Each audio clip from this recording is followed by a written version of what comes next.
Hello दोस्तों, मैं प्रदीप शुक्ला आपका स्टडी अड्डा में बहुत बहुत स्वागत करता हूं। उम्मीद करते हैं आप अच्छे होंगे, स्वस्थ होंगे और आपकी तैयारी, आपकी पढ़ाई बहुत ही बेहतरीन तरीके से चल रही होगी। तो आज मैं आपके लिए फिर से लेकर के हाजिर हूं CUET का प्रैक्टिस टेस्ट 17 नंबर का। अभी तक हम लोग जो है 16 प्रैक्टिस सेट जो है प्रैक्टिस टेस्ट जो है हम लोग डिस्कस कर चुके हैं। हर एक प्रैक्टिस टेस्ट आपको 2 पार्टों में प्रोवाइड होता है, ठीक है ना। फर्स्ट पार्ट में 12 to 13 क्वेश्चन और सेकंड पार्ट में भी आपके 12 to 13 क्वेश्चन, टोटल मिला के आपके 25 से 26 क्वेश्चन आपको एक टेस्ट सीरीज में जो है डिस्कस सॉल्व करने के लिए मिलते हैं, जिसमें हम लोग केवल क्वेश्चन का आंसर नहीं डिस्कस करते। जिस भी टॉपिक से क्वेश्चन पूछा जाता है उस टॉपिक के बेसिक कॉन्सेप्ट को भी समझते हैं और इसके बाद फिर हम लोग जो है उस क्वेश्चन को सॉल्व करते हैं, ताकि भाई यदि उस टॉपिक से कोई भी क्वेश्चन आपसे पूछा जाए तो आप बहुत आसानी से और कम समय में उसको सॉल्व कर पाए। तो अगर अभी तक आपने उन सारे प्रैक्टिस टेस्ट को सॉल्व नहीं किया है, उन सारे वीडियोस को नहीं देखा है, तो जरूर देख लीजिए, क्योंकि समय आपके पास कम है और कम समय में आपको जो है रीजनिंग कैसे तैयार करनी है ये क्वेश्चन के माध्यम से ही आप तैयार कर सकते हैं। उसमें 2 चीजों का फायदा होता है आपका, भाई नंबर आप क्वेश्चन का जो कलेक्शन है वो बढ़ता जाता है और प्लस हर एक टॉपिक भी आपका क्वेश्चन के माध्यम से बहुत आसानी से आप कंप्लीट कर सकते हैं।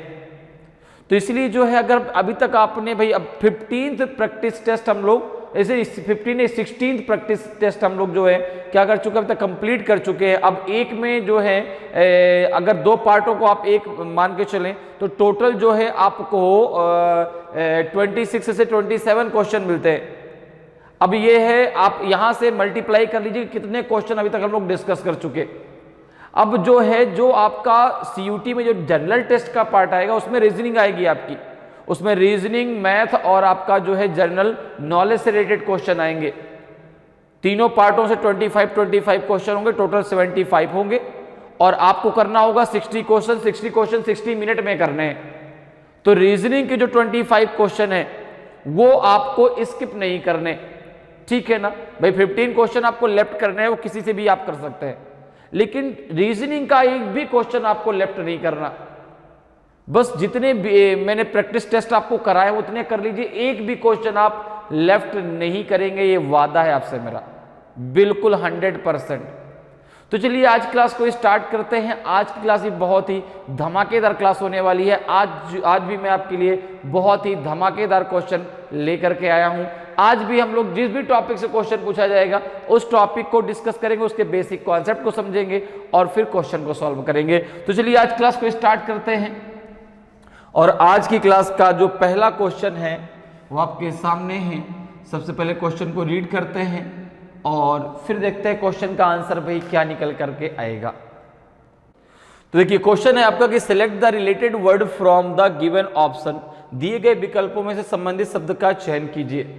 तो यहां पे है सांख्य का रिलेशन कपिल से है, उसी प्रकार से योग का रिलेशन किससे होगा, जैमिनी से, चाणक्य से, गौतमा से कि पतंजलि से। अब देखो ये क्वेश्चन आपसे पूछा गया एनालॉजी टॉपिक से।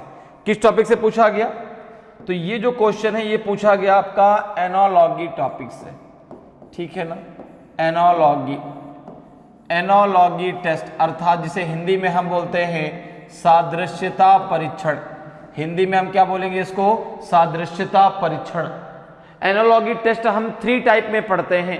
एनालॉजी टेस्ट हम 3 टाइप में पढ़ते हैं। पहला जो टाइप होता है वो आपका होता है वर्ड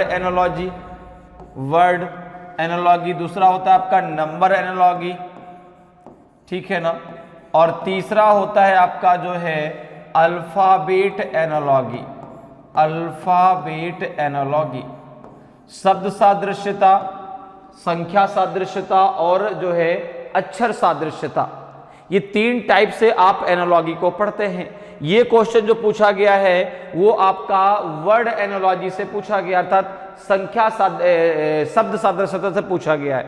अब यहां पर क्या देखिए, यहां पर क्या करना होता है कि भाई जो कॉन्सेप्ट सांख्य का जो रिलेशन कपिल से है वही रिलेशन योग का किससे होगा।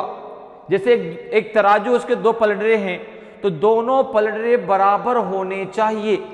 अगर इधर 1 kg है तो इधर भी 1 kg होना चाहिए।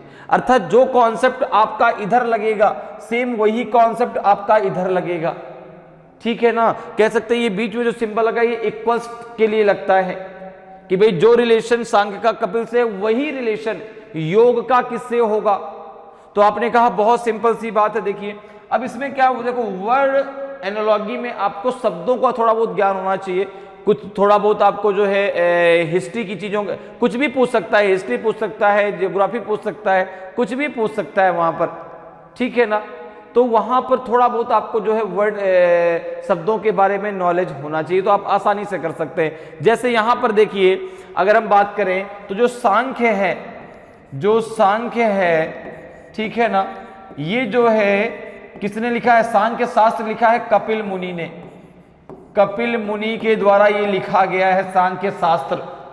ठीक है ना, तो उसी प्रकार से योग शास्त्र, ये तो आपको सबको पता है भाई कि योग शास्त्र किसके द्वारा लिखा गया, पतंजलि के द्वारा। किसके द्वारा, पतंजलि के द्वारा लिखा गया है। तो यहां पे जो आंसर हो जाएगा वो पतंजलि हो जाएगा। ऑप्शन डी आपका सही आंसर हो जाएगा। क्लियर है, तो जो कॉन्सेप्ट इधर लगा सेम वही कॉन्सेप्ट इधर। तो जो सांख्य शास्त्र है वो कपिल मुनि के द्वारा लिखा गया है, तो जो योग शास्त्र है वो आपका जो है पतंजलि के द्वारा लिखा गया है। तो ऑप्शन जो है आपका डी बिल्कुल सही आंसर होगा। क्लियर है, नेक्स्ट क्वेश्चन पे आते हैं। नेक्स्ट क्वेश्चन जरा देखिए भाई, नेक्स्ट क्वेश्चन भी आपका जो है सिलोगिज्म कह रहा हूं कि एनालॉजी टॉपिक से ही पूछा गया है। ठीक है ना, क्वेश्चन है कि select the related letter from the given option. दिए गए विकल्पों में से संबंधित अक्षर का चयन करें। अब देखो यहां पर दिया गया कि ए डी बी सी का रिलेशन किससे है, ई एच एफ जी से है, तो उसी प्रकार से आई एल जे के का रिलेशन किससे होगा, एम ओ पी एन से होगा कि एम पी एन ओ से होगा कि ओ आर पी क्यू से होगा कि एम पी ओ एन से होगा। तो ये क्वेश्चन पूछा गया आपको अल्फाबेट एनालॉजी से, अर्थात अक्षर सादृश्यता से। तो देखिए जैसे बात अल्फाबेट की होती है, ठीक है ना, तो अल्फाबेट आप सबको आते हैं भाई, सबने पढ़ा है अल्फाबेट की, ए से जेड तक अल्फाबेट होते हैं। 80 बिल्कुल सही बात है। अब हमें अल्फाबेट के साथ साथ उसका कोड भी याद करना है, क्योंकि जब भी अल्फाबेट की बात होगी उसके कोड के माध्यम से, कोड क्या उसकी जो प्लेस वैल्यू है उसके माध्यम से यदि क्वेश्चन को आप सॉल्व करेंगे तो बहुत आसानी से और कम समय में आप सॉल्व कर सकते हैं। अगर हम बात करें कोड की तो देखो, अगर अल्फाबेट की बात करें तो अल्फाबेट की स्टार्टिंग ए से होती है और लास्ट में कौन सा आता है, जेड। ए की प्लेस वैल्यू 1 है और जेड की कितनी है, 26 है। ऐसे ही हर एक अल्फाबेट की एक प्लेस वैल्यू है। तो सीक्वेंस में तो आपको याद है, सीक्वेंस में तो आप उसको काउंट कर लेंगे, लेकिन आपको रैंडम भी याद रखना है। क्योंकि कोई अगर आपसे कहता है यू तो आप कहेंगे 21, आपसे कहा गया कि जो है क्यू तो आपने कहा 17, किसी ने आपसे कहा ओ तो आपने कहा 15, किसी ने आपसे कहा के तो आपने कहा 11, किसी ने आपसे कहा वाई तो आपने कहा 25। तो ये जो है आपको रैंडम भी याद रखना है। वो कैसे याद होगा, तो आप उसको 102 बार पढ़ लें। अभी तक बहुत लोगों को याद हो गया है, ठीक है ना, जो लोग मेरे वीडियो शुरू से देख रहे हैं उनको सारे कोड अभी तक याद हो चुके। हर क्लास में जितनी बार अल्फाबेट आता है उतनी बार मैं आपको कोड बताता हूं, ताकि कोड आपके दिमाग में एकदम बैठ जाए अल्फाबेट का। ठीक है ना भाई, कुछ रूल भी होते हैं, कुछ फार्मूले भी होते हैं जिनके द्वारा हम कोड निकाल सकते हैं, लेकिन मैं आपको ना फार्मूला बताने वाला हूं ना ही कोई तरीका। आप केवल जो है इन कोडों को पढ़ें, ठीक है ना। 102 बार आप अल्फाबेट दिन में पढ़ लें कि भाई A1 B2 C3 ऐसे करके अपने आप सारे कोड आपको याद हो जाएंगे। अब देखो अगर हम बात करें यहां पर, देखो एक बार मैं आपका देखो रिवीजन कराता हूं फिर से। तो A आएगा, फिर B आएगा, फिर C आएगा, फिर D, फिर E आएगा, फिर आपका F, G, H, I, J, K, L, M, फिर आएगा आपका N, O, P, Q, R, S, T, U, V, W, X, Y और ये हो जाएगा Z। अगर हम इनकी प्लेस वैल्यू की बात करूं तो A1, B2, C3, D4, E5, F6, G7, H8, I9, J10, K11, L12, M13, N14, O15, P16, Q17, R18, S19, T20, U21, V22, W23 and X24, Y25 and Z26। ठीक है ना। तो अब जो है ये जो अल्फाबेट की जो प्लेस वैल्यू है ये आपको रैंडम में भी याद रखनी है। वो कैसे याद होगा, एक बार मैंने आपका रिवीजन करा दिया, एक बार आप अपने से कर लीजिएगा। जितनी बार अल्फाबेट आएगा उतनी बार मैं आपको उसका कोड बताऊंगा। अपने आप देखेंगे कि आपको ये सारे अल्फाबेट के कोड याद हो जाएंगे। और जब भी आप अल्फाबेट से रिलेटेड कोई भी क्वेश्चन करें, चाहे वो कोडिंग डिकोडिंग का हो, चाहे वो क्लासिफिकेशन का हो, चाहे वो एनालॉगी का हो, ठीक है ना, चाहे वो सीरीज का हो, हर बार आप अल्फाबेट का कोड वहां पे रखिए। अपने आप सारे कोड आपको याद हो जाएंगे। अब देखिए कोड के माध्यम से आप कितनी आसानी से ये क्वेश्चन को सॉल्व कर सकते हैं। यहां पे देखो, अब ये जो क्वेश्चन है वो आपको पूछा गया है अल्फाबेट एनालॉगी से, क्योंकि मैंने आपको पहले बता दी। अब यहां पर देखो दिया गया है कि ए डी बी सी का संबंध किससे है, ई एच एफ जी से है, तो उसी प्रकार से आई एल जे के का रिलेशन किससे होगा। तो यहां पर देखो, अब यहां पर देखो सबसे पहले आपने लिखा ए डी बी और सी, इसका रिलेशन किससे है, आपने कहा ई एच एफ और जी से। तो अब यहां पर आपने दूसरा काम क्या किया, पहले तो इस प्रकार से लिख लिया कि भाई ए डी बी सी का रिलेशन इसी से तो है, ई एच एफ जी से। अब इनके जरा कोड लिखिए, देखिए ए का 1, डी का 4, बी का 2, सी का 3, ई का 5, H8, F6, G7। अब देखो, अगर मैं देखूं, अब यहां पे अल्फाबेट आप भूल जाइए, अल्फाबेट को किनारे कर दीजिए। अब नंबर से देखिए, अब जो इसकी प्लेस वैल्यू से देखिए कितनी आसानी से आप कर पाएंगे। 1 से 5 कैसे हो गया भाई, ए का रिलेशन ई से अगर हम देखें तो 1 से क्या हो गया 5। अब अगर 1 से 5 होना है तो कितना हमें प्लस करना पड़ेगा भाई, यहां 1 था, ये 5 हो गया, कितना प्लस हुआ, प्लस का 4। फिर आपने कहा 4 से 8 कैसे हुआ, तो यहां भी प्लस का 4। 2 से 6 कितना हुआ, प्लस का 4। और 3 से 7 कितना हुआ, देखो प्लस का 4 भाई। 4 + 2 6, 4 + 3 7, 4 + 4 8, 4 + 1 आपका 5। तो हर एक अल्फाबेट के कोड में 4 क्या कर दिया गया, प्लस, और जो आया उस अल्फाबेट को वहां पे लिख दिया गया। जैसे अब हमसे पूछा गया कि आई एल जे के का रिलेशन किससे होगा, तो आपने कहा कि आई का कोड 9 है, एल का 12 है और जे का 10 है, के का 11 है। ठीक है ना। मेथड क्या निकल के आया कि सब में क्या करना है, प्लस का 4 करना है।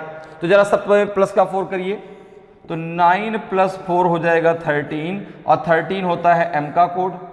फिर आपका 12 + 4 होता है आपका 16, 16 होता है आपका पी का कोड। 10 + 4 हो जाएगा 14, 14 होता है आपका एन का कोड। फिर 11 + 4 हो जाएगा आपका 15, और 15 होता है आपका ओ का कोड। आंसर हो जाएगा आपका MPNO। आंसर क्या हो जाएगा, MPNO। तो ऑप्शन बी आपका सही आंसर हो जाएगा। क्या हो जाएगा, MPNO आपका सही आंसर आ जाएगा। तो जब भी बात अल्फाबेट की आती है, आप अल्फाबेट के क्वेश्चन को हमेशा अल्फाबेट के जो है कोड के द्वारा सॉल्व कीजिए, उसकी जो प्लेस वैल्यूज के द्वारा बहुत आसानी से आप कर पाएंगे। क्योंकि इसलिए कि भाई जब अल्फाबेट आप काउंट करते हैं तो अल्फाबेट में आपसे गलती हो सकती है कि भाई ए हमने काउंट किया, ए एक जो है फ्लो में चले जा रहे थे और फ्लो में मतलब हम के भूल गए, तो के जब भूल गए तो फिर भूल ही गए, वो बीच में फिर आएगा नहीं। जबकि काउंटिंग में ऐसा होता है कि काउंटिंग जल्दी आपसे मिस्टेक नहीं होती, इसीलिए जो है अगर आप उसके कोड पर करते हैं तो बहुत आसानी से आप कर सकते हैं। क्लियर है। नेक्स्ट क्वेश्चन पर आते हैं। नेक्स्ट क्वेश्चन का आंसर जरा डिस्कस करते हैं भाई। क्वेश्चन में देखिए, क्वेश्चन नंबर 3 है आपका। क्वेश्चन नंबर 3 है, क्वेश्चन है आपका कि D is taller than C and E, A is not as tall as E, C is taller than A, D is not as tall as B, who among them is next to the tallest one. D C और E से लंबा है, ए ई जितना लंबा नहीं है, सी ए से लंबा है, डी बी जितना लंबा नहीं है, तो उनमें कौन सबसे लंबे व्यक्ति के बाद है। ए है, डी है, बी और डी है कि डेटा इनएडेक्वेट है, अर्थात डेटा अपर्याप्त है। तो अब जरा देखो, ये क्वेश्चन पूछा गया आपको रैंकिंग टेस्ट से। किस टॉपिक से पूछा गया? रैंकिंग टेस्ट से। अब यहां पर इनको आपको इनके हाइट के अकॉर्डिंग लगाना है। तो यहां पर हम इसको कैसे सॉल्व करेंगे? जो लंबा है उसको ऊपर रखेंगे, जो छोटा उसको नीचे रखेंगे, ठीक है ना। जैसे कि यहां पर देखो कह रहा है कि D is taller then C and E। तो आपने कहा कि यहां पे देखो D जो है C और E से लंबा है, तो यहां पे आपने D रखा, नीचे आपने C एंड E को रख दिया। तो जो लंबा है उसको ऊपर, जो छोटा है उसको नीचे। अब C और E में कौन नीचे होगा, कौन C और E बराबर के हैं कि भाई C बड़ा है कि E छोटा, इसके बारे में अभी यहां पे जानकारी नहीं। जरा आगे पढ़ते हैं।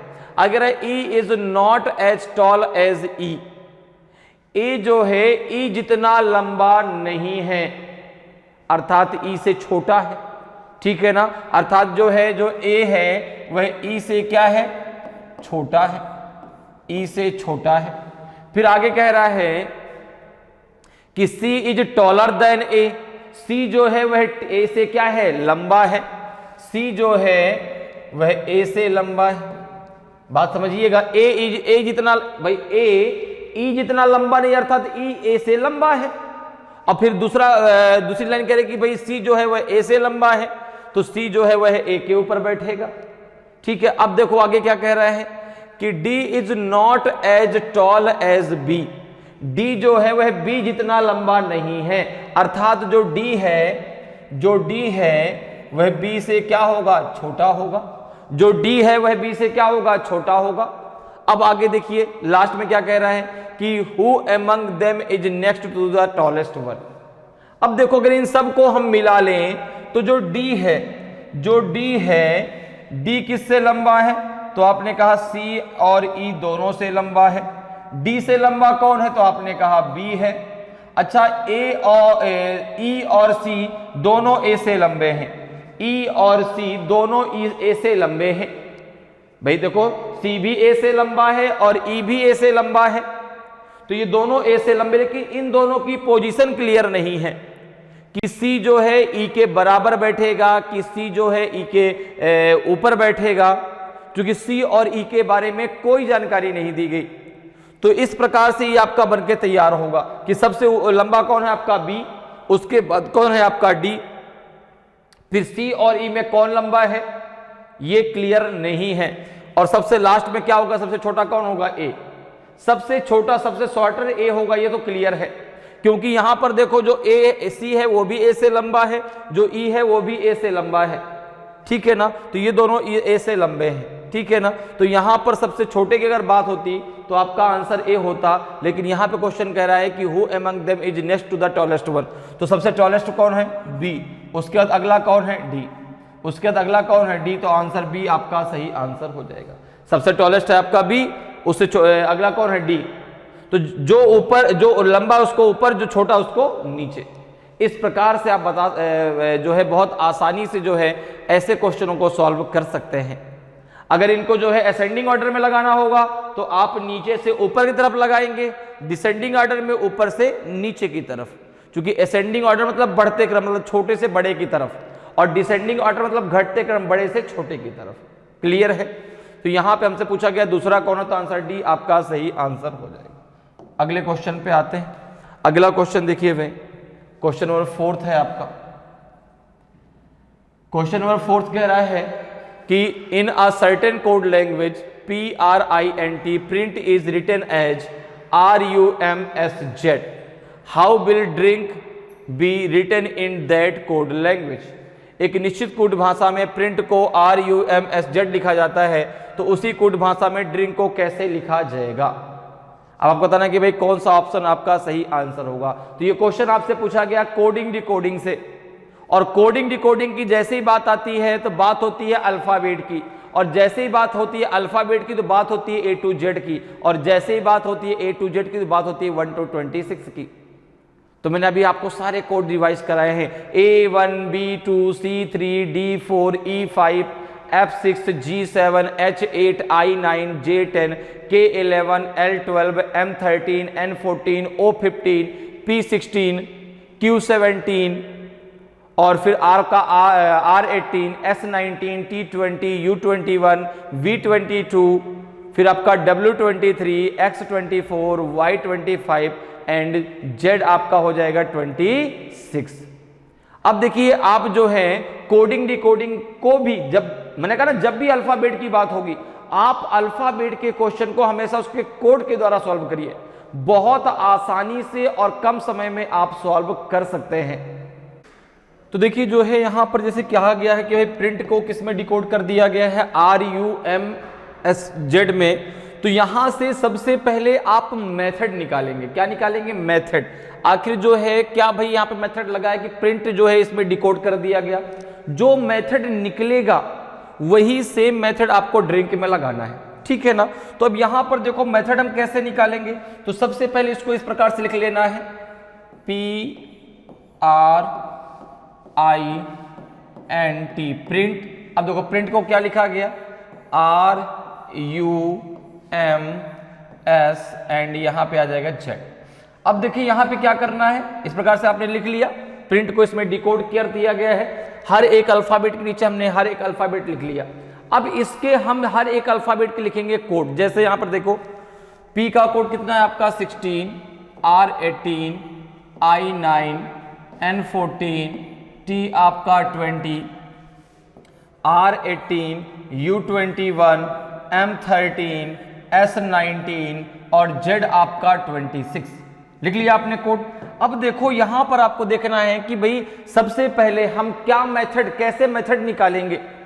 फिर यहां पे बात आती है मेथड कैसे निकालेंगे। जो भी एक मेथड निकलेगा वो एक सीक्वेंस में चलेगा, एक पैटर्न पे चलेगा, ठीक है ना, एक सीरीज पर चलेगा। अब देखो यहां पर सबसे पहले आपको देखना फर्स्ट का रिलेशन फर्स्ट से, सेकंड का सेकंड से, थर्ड का थर्ड से, फोर्थ का फोर्थ से और जो है फिफ्थ का फिफ्थ से। अगर यहां से वो पैटर्न आपको नहीं मिलता, एक जो है सीक्वेंस आपको नहीं मिलता, पैटर्न का मतलब ये है कि जैसे एक ही, जैसे प्लस का 1 माइनस का 1 फिर प्लस का 1 माइनस का 1, ये सीक्वेंस चल रहा हो, मतलब एक सीक्वेंस चल रहा हो। ऐसा नहीं कि पहले प्लस का 1 फिर माइनस का 9 फिर हो गया प्लस का जो है 18। तो ये ऐसा नहीं, एक पैटर्न आपको मिलना चाहिए वहां पे, ठीक है ना। अगर यहां से पैटर्न मिले तो फिर आप क्या करेंगे, सेकंड मेथड लगाया था, फर्स्ट का रिलेशन लास्ट से, लास्ट का रिलेशन फर्स्ट से, ठीक है ना, एक क्रॉस में।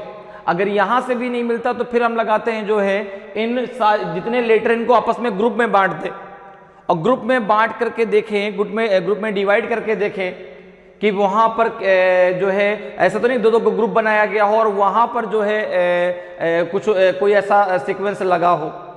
तो ये कुछ तरीके जिनके आधार पे आप वहां पर मेथड निकाल सकते हैं। अब जैसे यहां पे अगर हम देखें, अब आप अल्फाबेट को भूल जाइए, अब आप नंबर पे देखिए। तो यहां पर देखो अगर हम बात करें तो 16 को 18, अब 16 को 18 कैसे लिखा जा सकता है, आपने कहा प्लस का 2 कर दीजिए। फिर 18 को 21 कैसे लिखा जा सकता है, प्लस का 3 कर दीजिए। 9 को 13 तो देखो प्लस का 4, 14 को 19 तो प्लस का 5 और 20 को 26 तो प्लस का 6।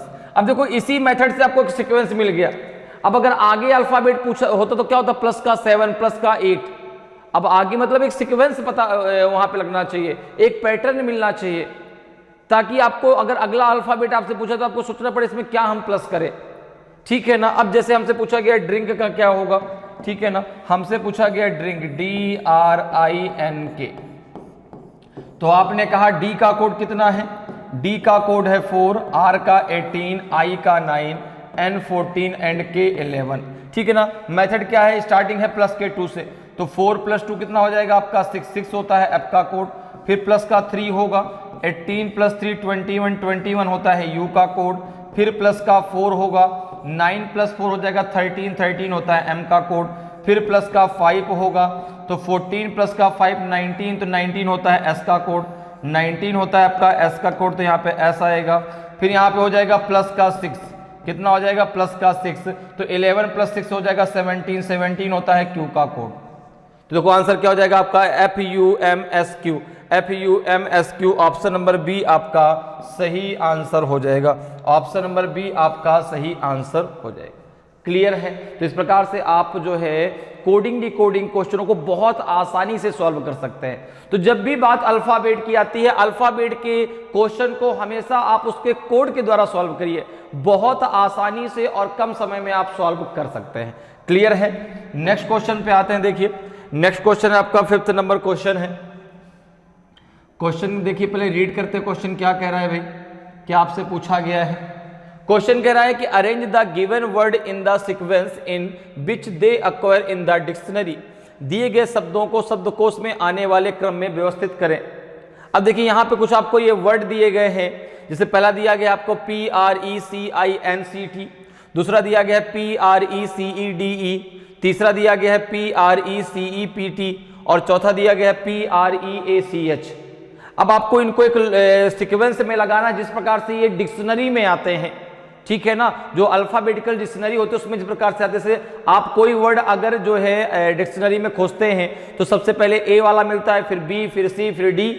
अब उसमें भी ए में पहले कौन मिलेगा, जिसमें ए के बाद ए आया हो, फिर ए के बाद जिसमें बी आया हो, फिर ए के बाद जिसमें सी आया हो, उसी सीक्वेंस में भी आपको इनको लगाना है। फिर बताना है कि इन चारों में कौन सा इनका सही सीक्वेंस होगा, कौन सा सही आंसर होगा। तो देखो कैसे करना है। सबसे पहली बात कि इनका अर्थ आपको नहीं निकालना, इनके मीनिंग से आपको कोई लेना देना नहीं है, इनका अर्थ निकाल के अनर्थ नहीं करना। तो सबसे पहले आपको इनमें अल्फाबेट के आधार पे लगाना है। तो अल्फाबेट के आधार पे आप कैसे लगाएंगे, तो सबसे पहले ये देखिए कि इन चारों वर्डों में कहां तक आपके सारे अल्फाबेट बराबर हैं।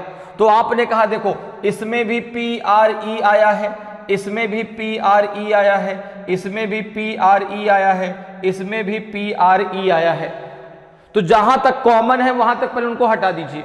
तो आपने हटा दिया भाई, PRE इन चारों में आया है। अब देखो PRE के बाद देखो यहां C है, यहां C है, यहां C है, लेकिन यहां A है। अब दो अल्फाबेट आपको मिले, एक A मिला, एक C मिला। एक क्या मिला, A, और एक क्या मिला, C। तो पहले आपका A आएगा और बाद में आपका C आएगा। अब देखो फिर से एक चीज जरा समझो, C इन 3 वर्डों में है और A केवल सिंगल में है, तो ये तो फर्स्ट में आ जाएगा, ये तो फर्स्ट में आएगा, अर्थात सबसे पहले 4 आएगा। 4 एक में, ये ऑप्शन बी में। डायरेक्ट आप ऑप्शन बी को टिक कर सकते हैं, ठीक है ना। अब देखो अगर हम इन सबको लगाते हैं तो कैसे आएगा, देखो यहाँ पे C इन तीनों में कॉमन है, सबसे पहले नंबर पे ये आ गया, अर्थात चौथा ऑप्शन पहले नंबर पे आएगा। अब अगर इनकी बात करें तो देखो यहाँ पे तीनों में C है, C के बाद देखो यहाँ पे I है, यहाँ E, यहाँ E। तो I और E में पहले कौन आता है, अगर मैं बात करूं कि I और E में पहले कौन आता है, तो आप बोलेंगे पहले E आएगा, बाद में I आएगा। अब फिर से देखो I तो केवल एक में है, इन दोनों में E है, तो ये जाएगा आपका जो है, ये जाएगा आपका 4th नंबर पे, ये जाएगा 4th नंबर पे। भाई फर्स्ट ये हो गया।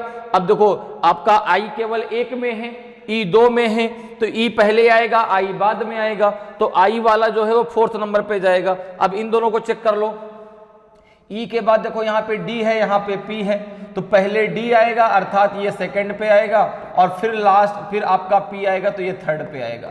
तो आपका सीक्वेंस क्या बनेगा, सबसे पहले आपका 4 नंबर आएगा, फिर आपका जो है 2 आएगा, फिर 3 आएगा, और सबसे लास्ट पे 1 आ जाएगा। ये देखो सीक्वेंस बनेगा 4 2 3 1। तो ऑप्शन बी आपका सही आंसर होगा। और देखो यहाँ पे ऑप्शन भाई एक में ही आपका 4 दिया था, डायरेक्ट भी आप टिक कर सकते हैं, आगे आपको जो है इसको सॉल्व करने की जरूरत नहीं थी, ठीक है ना। एग्जाम में आपको ऐसे ही करना है कि जहां आपने एक को लगा लिया, ठीक है ना, आपको लग रहा है कि एक ही में ही है 4, और क्लियर हो गया कि भाई यही पहले नंबर पे आएगा, तो डायरेक्ट आप टिक करिए और आगे बढ़ जाइए। क्लियर है? नेक्स्ट क्वेश्चन पे आते हैं। नेक्स्ट क्वेश्चन जरा सॉल्व करते हैं भाई। क्वेश्चन में देखिए 6 है ये आपका। क्वेश्चन को जरा पहले रीड करते हैं और फिर क्वेश्चन को हम लोग सॉल्व करेंगे। तो देखिए क्वेश्चन है आपका जो है, ये क्वेश्चन आपका पूछा गया है फाइंडिंग द मिसिंग नंबर से, ठीक है ना। क्वेश्चन है कि find the missing number if a certain rule is followed either row wise or column wise. लुप्त संख्या ज्ञात कीजिए यदि एक निश्चित नियम का पालन या तो पंक्तिवार या स्तंभवार किया जाता है। अब देखो ये आपको एक मैट्रिक्स दी गई है और आपको बताना है कि इस क्वेश्चन मार्क की जगह कौन सा नंबर आएगा। आपका 7 आएगा, 4 आएगा, 13 आएगा कि 11 आएगा। अब इसको सॉल्व करने का तरीका क्या है, ठीक है ना। यहां पर देखो ये भाई आपका जो लिखा है 9 11 9 4, ये तो आपका रो हो गया।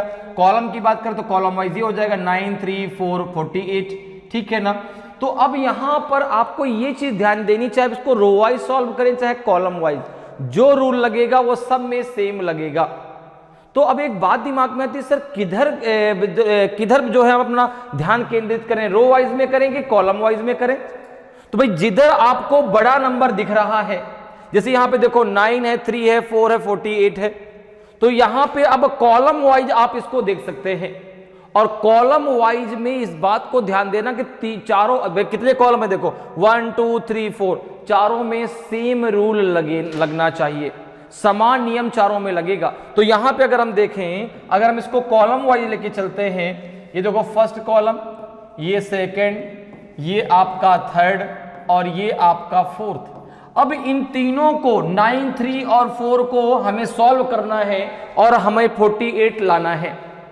उसमें हम प्लस माइनस डिवीजन जो आप चाहें वो कर सकते हैं। जैसे यहां पर देखें, अगर हम बात करें तो यहां पर भाई इन तीनों को सॉल्व कर इनमें क्या करें, प्लस करें मल्टीप्लाई करें कि आपका 48 आ जाए। अगर इन तीनों को हम प्लस करते तो क्या हो जाएगा, 9 + 3 हो जाएगा आपका 12, 12 + 4 कितना हो जाएगा आपका 12 + 4 हो जाएगा 16। 16 में अगर आप 3 का मल्टीप्लाई कर दे तो 48 आ सकता है। तो आपने कहा देखो शायद अगले में भी ये लग जाए। भाई फर्स्ट में हमने क्या लगाया, फर्स्ट में हमने लगाया 9 + 3 + 4, इनका जो एडिशन आया वो 16 आ गया। 16 में 3 का मल्टीप्लाई कर दिया तो 48 आ गया। अब जरा सेकंड में भी यही रूल लगाइए, अगर ये सेकंड में भी यही रूल लगेगा तो फिर हमारा काम बन जाएगा। अब देखो क्या कह रहा है, 11 प्लस का है आपका 10 प्लस का है आपका 2, तो ये हो जाएगा 23। 23 में अगर 3 का मल्टीप्लाई कर दो तो ये 69 हो जाएगा। देखो 69 रखा हुआ है, इन दोनों में सेम रूल लग रहा है। चौथे को चेक कर लो, क्या चौथे में भी यही रूल लग रहा है। तो आपने कहा अगर हम फोर्थ को चेक करते हैं तो फोर्थ में है आपका 4 + 7 + 11, ये हो जाएगा आपका 22। 22 में 3 का मल्टीप्लाई किया आ जाएगा आपका 66। क्लियर है, देखो 66 यहाँ पे रखा हुआ है। तो अब यहाँ पर जो है आपको क्या करना है, जो थर्ड है वहां पे आपको निकालना है कि भाई 9 प्लस, यहाँ पे क्वेश्चन मार्क हमने ए मान लिया, प्लस का आपका 6, और यहाँ पे जो मल्टीप्लाई होगा इसमें क्या करना पड़ेगा, फिर मल्टीप्लाई करना पड़ेगा 3 का, इक्वल्स टू आपका 57 आ जाना चाहिए। तो आपने कहा ये हो जाएगा 9 और प्लस कितना हो जाएगा आपका 6, कितना हो जाएगा 15, जाएगा a + 15 इक्वल्स टू हो जाएगा 57/3, तो ये 19 आ जाएगा। भाई ये अपॉन में चला जाएगा तो 3 से इसमें भाग दीजिए, ये 19 हो जाएगा। तो ये हो जाएगा आपका a इक्वल्स टू 19 - 15, तो a की जगह 4 आ जाएगा, अर्थात क्वेश्चन मार्क जगह क्या आ जाएगा आपका 4 आ जाएगा। क्या आ जाएगा 4 आ जाएगा। तो ऑप्शन जो है आपका बी बिल्कुल सही आंसर होगा। क्वेश्चन मार्क जगह क्या रखा जाएगा 4 रखा जाएगा। अगर 4 होता है यहाँ पे तो 9 + 4 कितना होता है 13, 13 और 6 कितना होता है आपका 19, 19 3 जा आपका होता है 57। तो ऑप्शन बी आपका सही आंसर हो जाएगा। क्लियर है। नेक्स्ट क्वेश्चन पे आते हैं। नेक्स्ट क्वेश्चन देखिए भाई, 7th नंबर क्वेश्चन है, ये आपका जो है सीरीज से पूछा गया है, सीरीज टॉपिक से क्वेश्चन है कि select the correct option that will complete the series. उस सही विकल्प का चयन कर जो श्रृंखला को पूरा करेगा। अब आपको ये जो है एक सीरीज दी गई है 3 4 7 11 18 29, then question mark. Question mark की जगह क्या आएगा 31 आएगा, 39 आएगा, 43 आएगा कि 47 आएगा।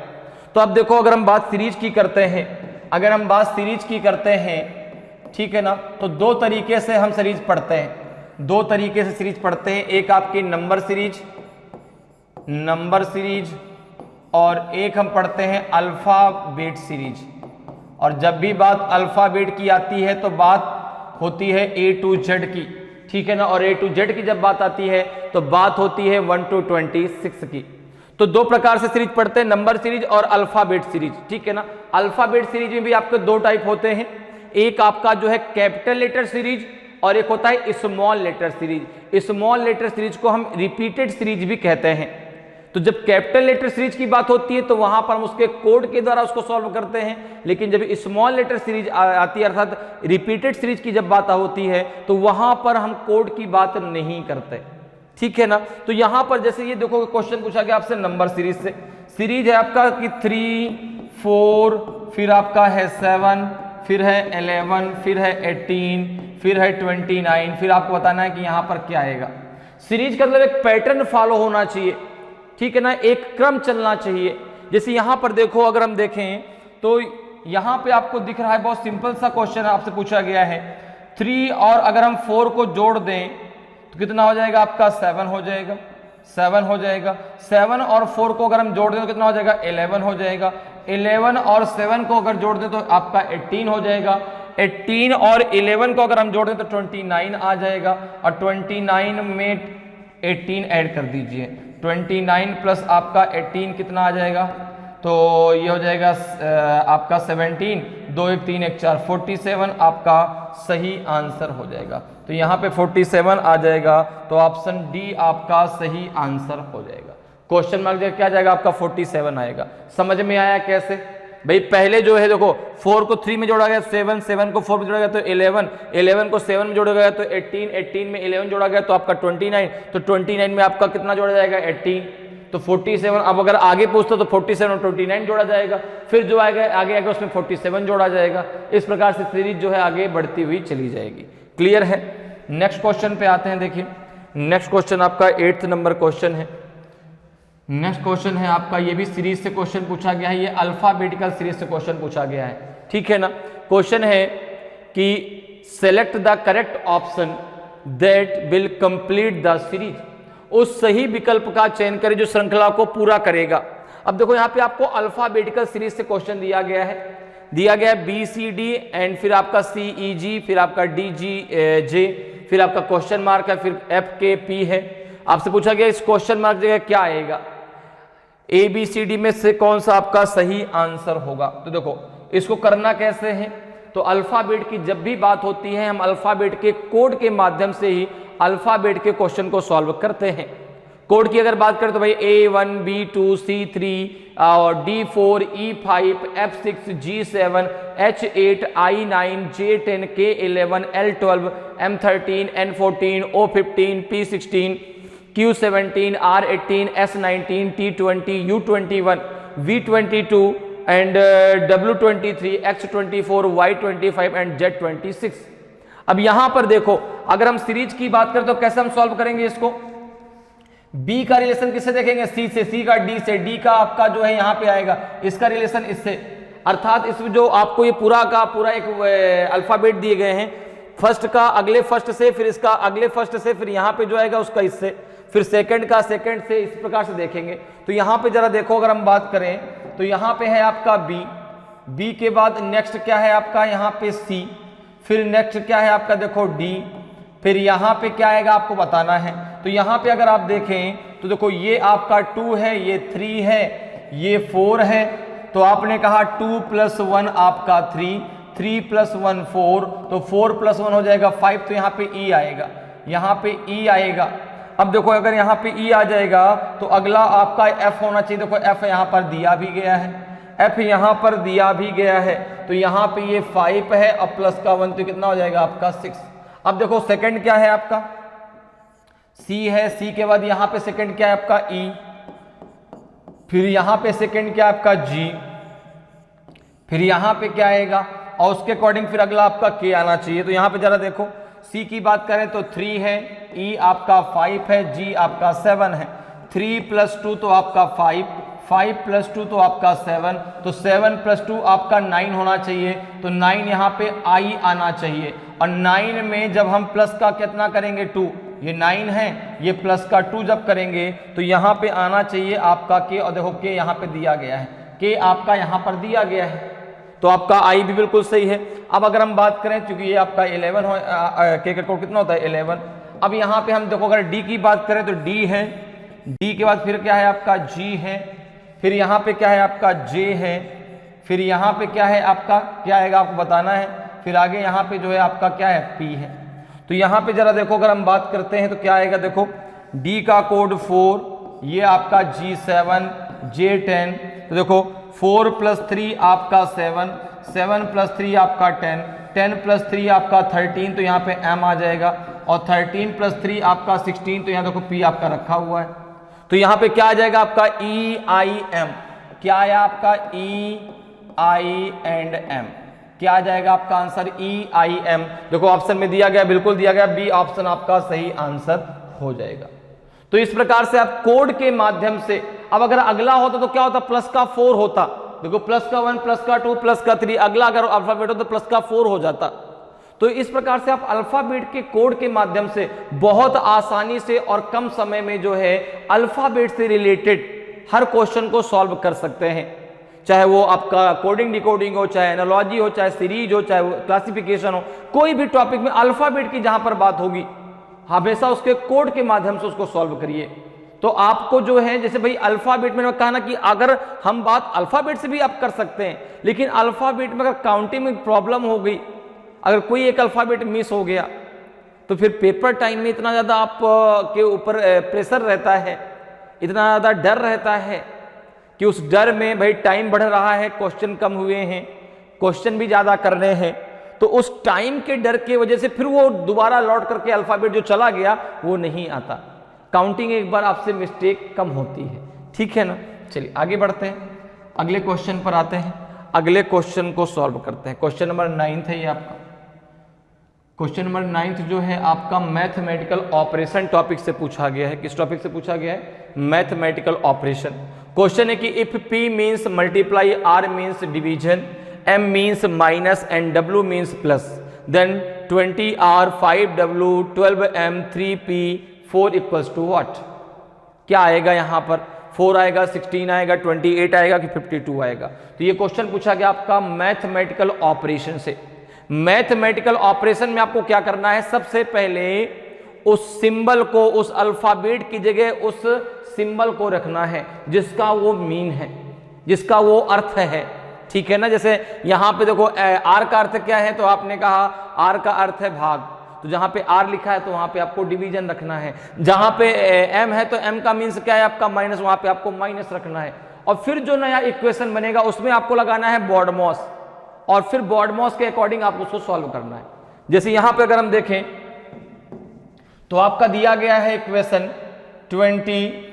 20R 5W 12M 3P and 4। अब देखो यहां पे अगर देखें तो R का मीन्स क्या है, तो आपने कहा R मीन्स है डिवीजन, तो यहां पे हो जाएगा आपका 20, फिर हो जाएगा डिवाइडेड 5, फिर क्या है W, W मीन्स क्या है आपका प्लस, तो हो जाएगा प्लस का 12, M मीन्स क्या है माइनस, तो माइनस का 3, P मीन्स क्या है तो आपका मल्टीप्लाई 4। अब यहां पर कितना आएगा ये आपको बताना है, ठीक है ना। इसकी वैल्यू कितनी होगी आपको बताना है। अब देखो अगर हम बात करें तो इसमें हम क्या लगाएंगे, इसमें हम लगाएंगे बॉडमॉस, BODMAS, ठीक है ना। बॉडमॉस के फुल फॉर्म की अगर बात करें तो सबसे पहले B अर्थात ब्रैकेट ओपन होगा, सबसे पहले B अर्थात ब्रैकेट ओपन होगा, फिर O का मतलब होता है ऑफ, अगर ऑफ लगा है तो ये मल्टीप्लाई होगा, क्योंकि ऑफ का मतलब होता है मल्टीप्लाई, तो अगर ऑफ लगा है तो आप मल्टीप्लाई करेंगे। इसके बाद D अर्थात फिर डिवीजन होगा, फिर क्या होगा आपका डिवीजन होगा, ठीक है ना। और डिवीजन के बाद फिर बात आती है M की, अर्थात अब होगा मल्टीप्लाई, अब आप करेंगे मल्टीप्लाई, ठीक है ना, अब आप करेंगे मल्टीप्लाई। फिर A की बारी आती है, अर्थात अब होगा एडिशन, अब होगा एडिशन, और सबसे लास्ट में आप करेंगे सब्ट्रैक्ट, सबसे लास्ट में करेंगे आप सब्ट्रैक्ट अर्थात घटाओ, ठीक है ना। अब एक बात हमारे दिमाग में आती है, सर ऑफ का मतलब भी मल्टीप्लाई होता है और मल्टीप्लीकेशन M का मतलब भी मल्टीप्लाई होता है, तो भैया अगर ऑफ लगा है तो वो मल्टीप्लाई डिवीजन के पहले होगा, अगर मल्टीप्लाई का सिंबल लगा है तो वो डिवीजन के बाद होगा। क्लियर है। अब जैसे यहाँ पे देखो मल्टीप्लाई का सिंबल अगर कहीं भी ऑफ नहीं आया तो यहाँ पे जरा इसको हम सॉल्व करते हैं, देखो कितना आएगा। तो आपने कहा ये हो जाएगा आपका, सबसे पहले डिवीजन कर दो, तो 5 4 जा 20 प्लस का 12 माइनस का 3 इंटू 4। अब देखो कितना हो जाएगा आपका, हो जाएगा 4 प्लस 12 माइनस 12। अब देखो इस 12 से ये 12 क्या हो जाएगा, कैंसिल हो जाएगा, तो इसका आंसर हो जाएगा आपका 4, इसका आंसर हो जाएगा 4, तो ऑप्शन ए आपका सही आंसर हो जाएगा। कितना आंसर आ जाएगा इसका? 4 आ जाएगा। क्लियर, समझ में आया? सबसे पहले डिवीजन हुआ तो 4 आ गया देखो, फिर यहाँ पे मल्टीप्लीकेशन होगा, 3 4 कितना हो जाएगा? 12। तो प्लस के 12 से माइनस का 12 कैंसिल हो गया, कितना बच गया आपका? 4। तो 4 आपका सही आंसर हो जाएगा, ऑप्शन ए आपका सही आंसर होगा। क्लियर है? नेक्स्ट क्वेश्चन पे आते हैं। नेक्स्ट क्वेश्चन जरा देखिए भाई क्या होगा। नेक्स्ट क्वेश्चन आपका 10th नंबर का क्वेश्चन है। क्वेश्चन है कि Jatinder leaves is house and walk 12 kilometre towards south. He turn right and walk another 12 kilometer. He turn right again, walk 12 kilometer. He turn left to walk 5 kilometer. How far is he from his home and in which direction? Jatinder अपना घर छोड़ देता है और 12 kilometre दक्षिण की ओर चलता है। वह दाएं मुड़ता है और 12 किलोमीटर चलता है। वह फिर दाएं मुड़ता है और 12 किलोमीटर चलता है। वह 5 किलोमीटर चलने के लिए बाएं मुड़ता है। वह अपने घर से कितनी दूर और किस दिशा में है? अब आपको बताना है कि ए बी सी डी में से कौन सा आपका सही आंसर है। 7 किलोमीटर ईस्ट में है कि 10 किलोमीटर वेस्ट में है कि 17 किलोमीटर ईस्ट में है कि नन ऑफ दी जिनमें से कोई नहीं। तो दूरी और डायरेक्शन दोनों आपको बताने हैं। तो ये जो क्वेश्चन है आपको डायरेक्शन टेस्ट से पूछा गया है। बात अगर डायरेक्शन टेस्ट की होती है तो देखो आपके 4 मेन डायरेक्शन होते हैं इस प्रकार से, जिनको हम इस प्रकार से ड्रॉ करते हैं। ये सेंटर पॉइंट के द्वारा आपस में चारों आपके जो है डायरेक्शन कनेक्टेड रहते हैं। ये डायरेक्शन होता है आपका ईस्ट, ये डायरेक्शन होता है आपका वेस्ट, ये डायरेक्शन होता है आपका नॉर्थ और ये डायरेक्शन होता है आपका साउथ। ठीक है ना? डायरेक्शन में 2 चीजें आपको ध्यान देनी है, एक आपका जो है एंगल और एक आपका लेफ्ट राइट। आप लेफ्ट राइट किस प्रकार से लेंगे? हम डायरेक्शन की अगर बात करें तो 4 ये मेन डायरेक्शन है, 4 इसकी मिडिल डायरेक्शन है। अर्थात रीजनिंग में हम टोटल 8 डायरेक्शन के बारे में पढ़ते हैं। ठीक है ना? 4 ये डायरेक्शन है, 4 इसकी मिडिल डायरेक्शन है। जैसे कि अगर आप बात करें भाई ये देखो, ये मिडिल डायरेक्शन हो जाएंगी 2, इसी प्रकार से ये 2 मिडिल डायरेक्शन हो जाएंगी ये। ठीक है ना? यहां पे अगर बात करें तो ये हो जाएगी आपकी साउथ ईस्ट, ये हो जाएगी आपकी साउथ वेस्ट, ये डायरेक्शन हो जाएगी नॉर्थ वेस्ट और ये हो जाएगा नॉर्थ ईस्ट। 2 डायरेक्शन जो नॉर्थ और ईस्ट हैं जब आपस में मिलती हैं तो ये 90 डिग्री का एंगल बनाती हैं। जैसे साउथ ईस्ट जब मिलेंगे तो ये 90 डिग्री का पूरा एंगल बनाएंगी। ये जो है आपका जो मिडिल डायरेक्शन है इस 90 डिग्री के एंगल को 45 डिग्री में डिवाइड कर देता है। अब यहां पर बात करते हैं लेफ्ट और राइट की। तो देखो लेफ्ट किस प्रकार से लेंगे, राइट किस प्रकार से लेंगे? तो जब आप क्लॉकवाइज मूवमेंट करेंगे, जब आप क्लॉकवाइज चलेंगे अर्थात CW चलेंगे तो आप उस व्यक्ति का राइट लेंगे, अर्थात आप राइट मुड़ेंगे। और जब आप एंटी क्लॉकवाइज मूव करेंगे, जब आप एंटी क्लॉकवाइज मूव करेंगे तो आप उस व्यक्ति का लेफ्ट लेंगे। आप उस व्यक्ति का क्या लेंगे? लेफ्ट लेंगे। क्लियर है? तो क्लॉकवाइज में राइट और एंटी क्लॉकवाइज में लेफ्ट। आप इसको इस प्रकार से भी याद रख सकते हैं कि अगर व्यक्ति का चेहरा ईस्ट में है, वो राइट मुड़ता है तो कहां हो जाएगा? साउथ में। लेफ्ट मुड़ता है तो कहां हो जाएगा? नॉर्थ में। अगर व्यक्ति का चेहरा साउथ में है तो राइट मुड़ने पे हो जाएगा वेस्ट में, लेफ्ट मुड़ने पे ईस्ट में। चेहरा अगर वेस्ट में है तो राइट मुड़ने पे नॉर्थ और लेफ्ट मुड़ने पे साउथ। अगर चेहरा जो है नॉर्थ में है तो राइट मुड़ने पे आपका ईस्ट और लेफ्ट मुड़ने पे आपका वेस्ट आएगा। क्लियर है? आप ऐसे भी लेफ्ट राइट को याद रख सकते हैं। अब जरा आते हैं अपने क्वेश्चन पे। तो जब आप अब जो है क्वेश्चन के माध्यम से डायग्राम बनाएंगे तो उसमें दूरी का बहुत ध्यान देना है आपको। ठीक है ना? दूरी का बहुत बड़ा रोल होता है जब डायरेक्शन पूछी जाती है। ठीक है? जैसे यहां पर देखिए क्वेश्चन कर Jatinder leaves his house and walk 12 kilometre towards south. He turn right and walk another 12 kilometre. तो देखो ये पॉइंट आपको जो डायग्राम बनाना है हमेशा सेंटर पॉइंट से बनाना है। ये सेंटर पॉइंट हो गया और यहां से जतिंदर साउथ में चला गया। देखो ये साउथ है, नीचे की तरफ साउथ है और ये जो दूरी है वो 12 किलोमीटर की है, क्योंकि घर छोड़ने के बाद वह 12 किलोमीटर दक्षिण में चला। अब इसके अलावा कह रहा है कि वह यहां से मुड़ता है राइट टर्न, वह यहां से राइट टर्न लेता है। तो राइट टर्न क्या होगा? देखो क्लॉकवाइज तो इधर आएगा वेस्ट की तरफ और कितना चलता है? राइट टर्न लेता है और 12 किलोमीटर चलता है।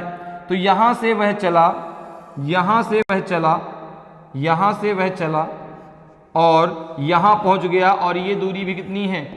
12 किलोमीटर की है।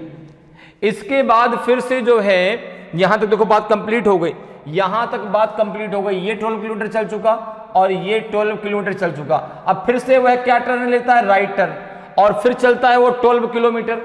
अब देखो ये जा रहा है कहाँ, वेस्ट में, राइट टर्न लेगा कहाँ जाएगा, ऊपर की तरफ, और कितना दूरी चलता है 12 किलोमीटर। तो बिल्कुल सीधे में आके यहाँ पे खड़ा हो जाएगा, बिल्कुल यहाँ पे आके ये खड़ा होगा, बिल्कुल इसके सीधे में। क्यों? क्योंकि ये भी तो दूरी 12 किलोमीटर की है, तो इसका जो ये घर है बिल्कुल इसके सीधे में होगा, ठीक है ना, अर्थात ये दूरी दोनों सेम होगी।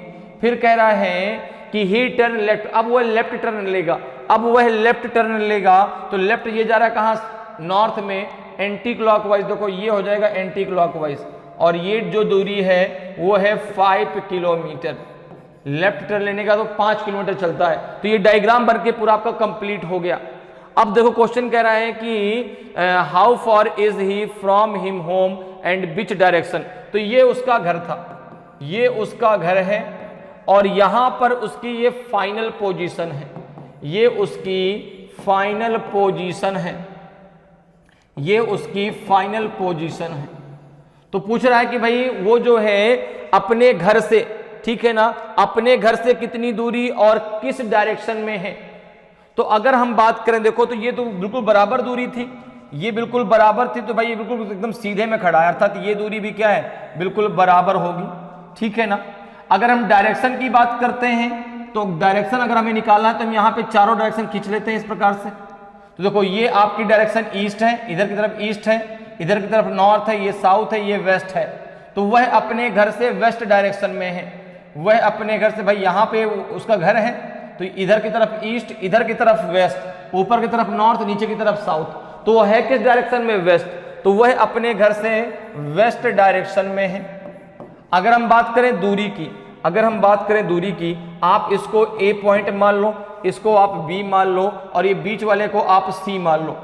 अब यहाँ पे देखो, अगर ये दूरी 12 किलोमीटर है, तो जो ए से सी तक की दूरी है ये भी 12 होगी, क्योंकि बिल्कुल बराबर है ना भाई, क्योंकि ये जब बराबर है तो ये भी बिल्कुल बराबर होगी। तो अगर हम यहाँ पे ए बी निकालें, तो ए बी बराबर हो जाएगा ए सी प्लस सी बी। तो देखो ए सी कितना है 12, और सी बी कितना है 5, तो यहाँ पे आ जाएगा आपका 17 किलोमीटर। कितना आ जाएगा, 17 किलोमीटर। तो 17 किलोमीटर वेस्ट आएगा, तो ऑप्शन डी आपका सही आंसर हो जाएगा। 17 किलोमीटर आपका वेस्ट आएगा, क्योंकि दूरी है आपकी 17 किलोमीटर और डायरेक्शन है वेस्ट, तो ऑप्शन डी आपका सही आंसर होगा। क्लियर है। नेक्स्ट क्वेश्चन पे आते हैं। नेक्स्ट क्वेश्चन देखिए भाई, आपका 11वें नंबर का क्वेश्चन है, और क्वेश्चन है आपका जो है लॉजिकल वेन डायग्राम से। किस टॉपिक से क्वेश्चन पूछा गया है? क्वेश्चन पूछा गया है लॉजिकल वेन डायग्राम से। क्वेश्चन है कि identify the diagram that best represent the relationship among children, naughty and studies. उस आरेख की पहचान करें जो बच्चों, शरारती, अध्ययनशील के बीच संबंध को सबसे अच्छा दर्शाता है। अब यहां पर देखो 3 वर्ड दे दिए गए आपको, बच्चे दिए गए हैं, शरारती दिए गए हैं, और अध्ययनशील दिए गए हैं। अब आपको बताना है इनमें से कौन सा ऐसा डायग्राम है जो उनके बीच के बेस्ट जो है रिलेशन को रिप्रेजेंट करता है। तो जो तीनों वर्ड दिए गए उनके बीच क्या रिलेशन होगा, पहले इसके बारे में आपको सोचना है कि भाई जो तीनों वर्ड हैं इनके बीच में क्या रिलेशन होगा, और फिर उस रिलेशन के अकॉर्डिंग आपको यहां पे डायग्राम को चूज करना है। जैसे कि हम तीनों शब्दों की बात करें जो हमें वर्ड दिए गए हैं, जैसे आपका चिल्ड्रन है, नॉटी है, और आपका स्टूडियस है। तो यहां पर देखो भाई, चिल्ड्रन तो एक ग्रुप है, ठीक है ना, चिल्ड्रन कोई एक पर्टिकुलर नहीं, चिल्ड्रन तो एक ग्रुप है, ग्रुप को डिनोट करता है।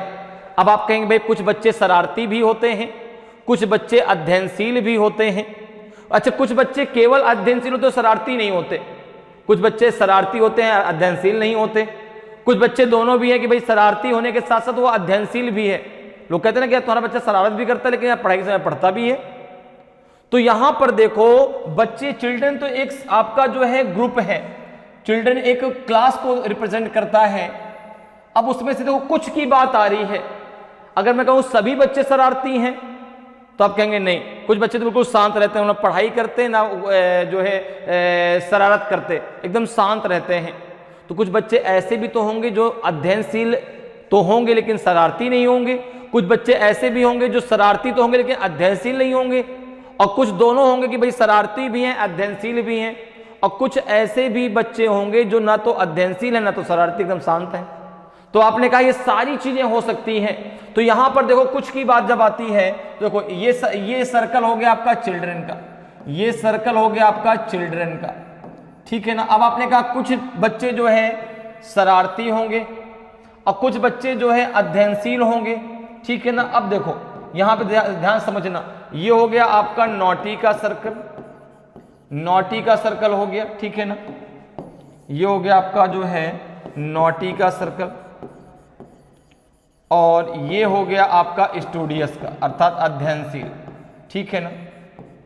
अब देखो जरा यहां पर अगर मैं बात करूं इस वाले पार्ट की, इस वाले पार्ट की, ये ऐसे बच्चों को दर्शाता है जो केवल अध्ययनशील हैं, ये ऐसे को दर्शाता है जो बच्चे केवल शरारती हैं, ये पार्ट उनको दर्शाता है जो शरारती और अध्ययनशील दोनों हैं, और ये पार्ट उन बच्चों को दर्शाता है जो ना तो अध्ययनशील है ना शरारती है। तो यहां पे कौन सा आपका डायग्राम सही होगा? ऑप्शन सी आपका सही आंसर हो जाएगा।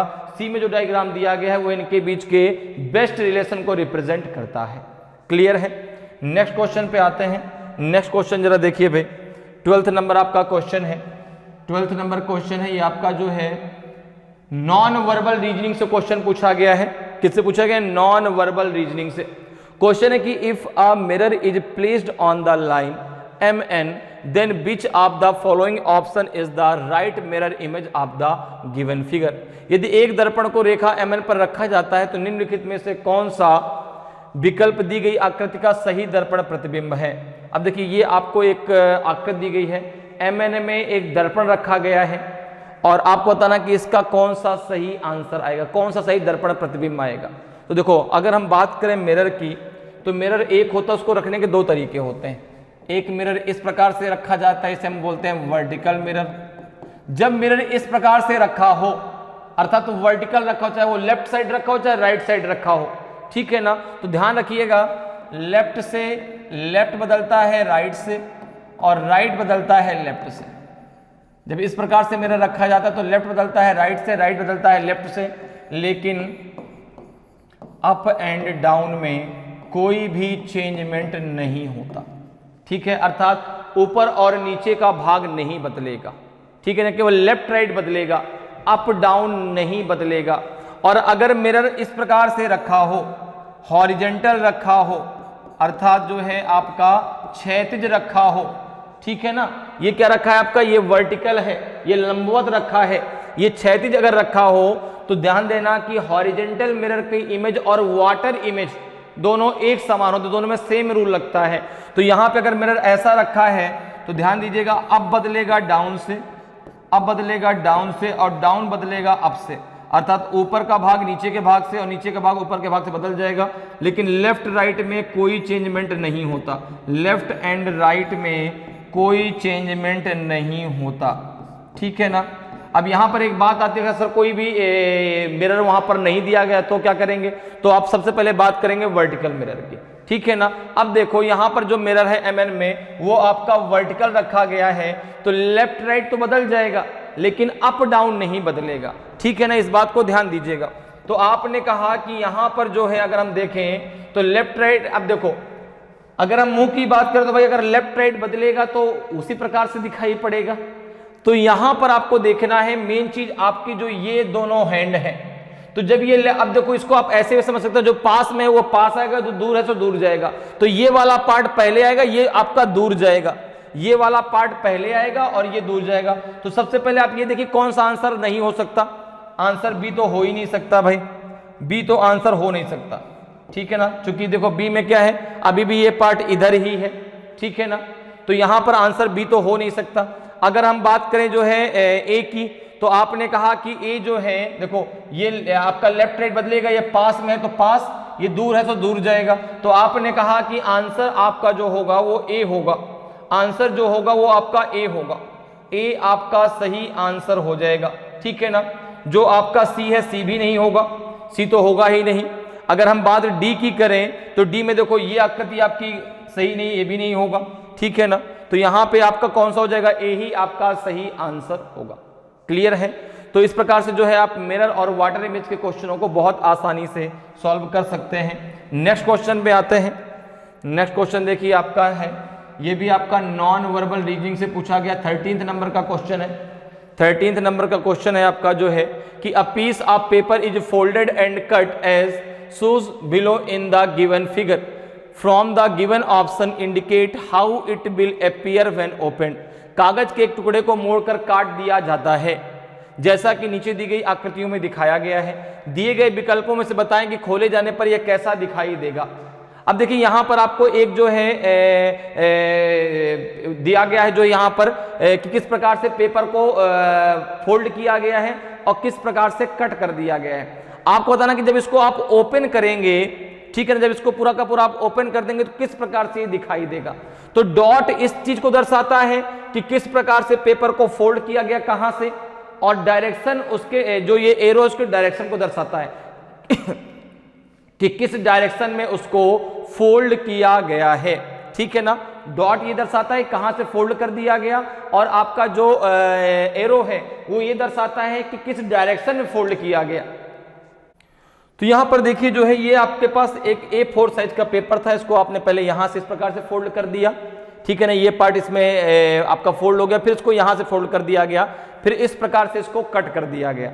अब एक चीज जरा सोचिए कि जितनी बार पेपर को आपका फोल्ड किया जाएगा उतनी बार उसको ओपन किया जाएगा।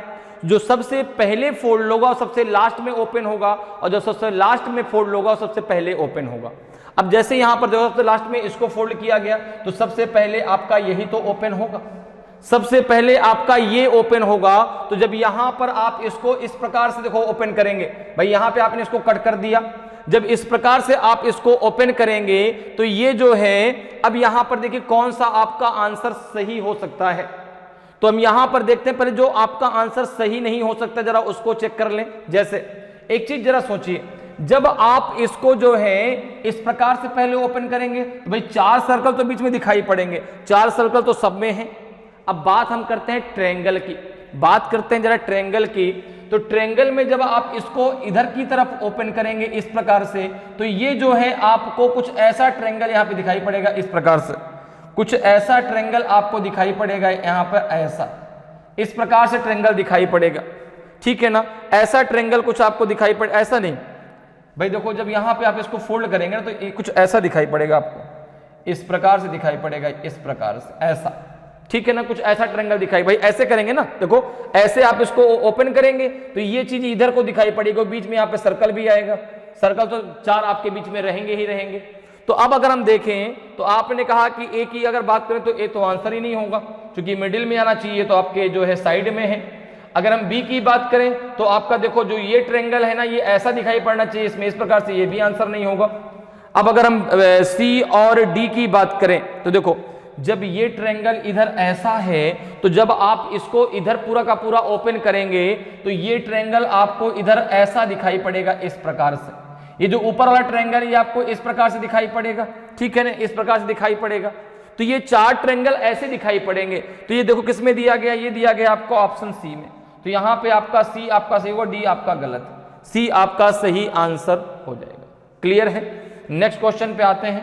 नेक्स्ट क्वेश्चन का जरा आंसर देखिए भाई क्या होगा। अगला क्वेश्चन भी आपका नॉन वर्बल रीजनिंग से पूछा गया है। क्वेश्चन है कि select a figure from the options which when placed in the blank space would complete the pattern. विकल्पों में से उस आकृति का चयन करें जो रिक्त स्थान में रखे जाने पैटर्न को पूरा करेगी। अब देखिए आपको एक पूरा एक डायग्राम दिया गया है, क्वेश्चन मार्क की जगह इनमें से कौन सा डायग्राम रखा जाएगा ये आपको बताना है, ठीक है ना, जिससे पूरा का पूरा डायग्राम कंप्लीट हो जाए। तो अगर आप यहां पर देखें तो देखो यहां पे क्या है, आपका स्टार है, स्टार तो सब में है। यहां पे 2 सर्कल आपको ऐसे मिलने चाहिए, देखो एक सर्कल ये और एक सर्कल ये, 2 सर्कल ऐसे मिलने चाहिए। तो आपने कहा सर्कल की बात करें 2 सर्कल यहां पर भी हैं, ठीक है ना। अब यहां पर देखो क्या है, इसमें भी 2 सर्कल है।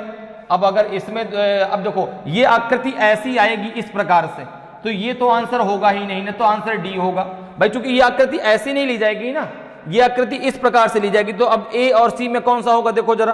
तो आपने कहा कि यहाँ पे सर्कल बनेगा, इसलिए ये स्क्वायर बना रहा है, देखो ये स्क्वायर बना रहा है, तो लाइन नहीं एक सर्कल आएगा, तो आंसर आपका ए हो जाएगा। आंसर आपका ए जो है बिल्कुल सही आंसर होगा। जब इस टुकड़े को आप उठा के यहाँ पे रख देंगे तो पूरा का पूरा डायग्राम जो है आपका वो कंप्लीट हो जाएगा।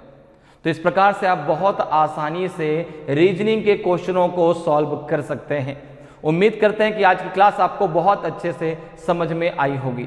आज हम लोगों ने जो है 17th जो प्रैक्टिस टेस्ट था उसमें हम लोगों ने कितने क्वेश्चन फर्स्ट पार्ट में सॉल्व किए, 14। सेकेंड जो पार्ट होगा आपका उसमें हम लोग 15th क्वेश्चन से क्लास को स्टार्ट करेंगे।